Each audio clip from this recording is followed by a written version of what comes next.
चलिए आज का चैप्टर हम लोग का कौन सा है?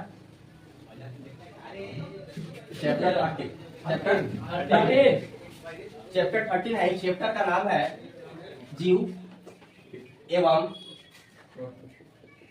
समस्तियां। सबसे पहले हम लोग को समझना है कि जीव और समस्तियां है क्या। जीव और समस्तियां है क्या? कि हमारा जो समस्तियां है, यह समस्तियां तथा जीव, समष्टि और जीव जो है एक पारितंत्र के अंतर्गत आता है। किसके अंतर्गत आता है? ये जो चैप्टर है, the chapter we will discuss about the organism and population.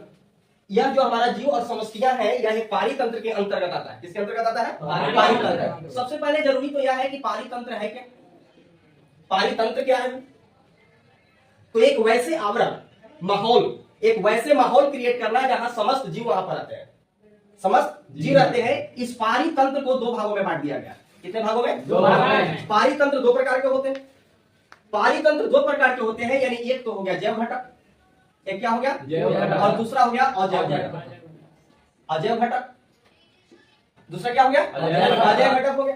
अब यह देखना है कि अजैव घटक जो हमारा है, और जैव घटक के अंतर्गत क्या क्या आते हैं। सर सवाल यह उठता है कि जैव घटक जो है इसमें क्या होते हैं और इसमें क्या होता है, राइट। पारितंत्र दो प्रकार के जब है, जैव घटक और अजैव घटक। तो जैव घटक उन घटकों को कहा जाता है जिनके अंदर प्राण हो, जीव हो, सजीव हो। जैसे हम सभी जैव घटक में आते हैं, सभी जीव। इसके अंतर्गत हम लिख सकते हैं जीव, पौधे, कीड़े, है कि नहीं।